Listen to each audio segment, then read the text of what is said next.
আসসালামু আলাইকুম ভাইয়া। ওয়ালাইকুম আসসালাম। আপনাকে একটা চ্যালেঞ্জ দিব, সেটা হচ্ছে 1 মিনিটে আপনি কতগুলো বেলুন ফুলাইতে পারবেন আগে সেটা বলেন।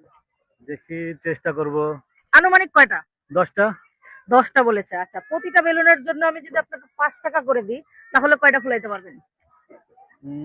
দেখা যাক, 10টায় ফেলাতে পারবো। আচ্ছা ঠিক আছে। তাহলে আপনাকে বেলুন নিয়ে আসা হোক। এখানে যখন আমি স্টার্ট বলবো তখন আপনি ফুলানো শুরু করবেন, ঠিক আছে? রেডি, 1 2 3 গো। দেখা যাক ভাইয়া 1 মিনিটে কয়টা বেলুন ফুলাইতে পারে।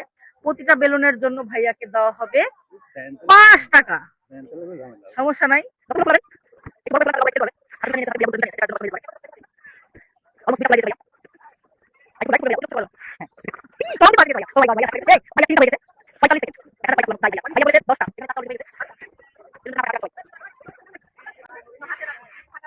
ও মাই গড, টাইম শেষ। আচ্ছা, কয়টা কয়টা ফুলাইছেন ভাই আপনি? 6টা। 6টা। বুঝতে পারছেন, ভাইয়া 10টা বলেছিল, 6টা পেরেছে। যাই হোক, পাচ্ছেন। তাহলে 5 6 30 টাকা। ও মাই গড, 30 টাকা পাচ্ছে। এর আগে কেউ ভাবে গেম খেলায় আপনাকে টাকা দিয়েছে? না, যেতেন। ভিডিওটা দেখবেন তো? ইনশাআল্লাহ। 1 2 3। ভাইয়া 6টা বেলুন ফুলাইছে, তার জন্য ভাইয়া পেয়ে গেছে টমেটো পেজ থেকে 30 টাকা। থ্যাংক ইউ সো মাচ ভাইয়া। ধন্যবাদ। অনেক মজা পাইছি।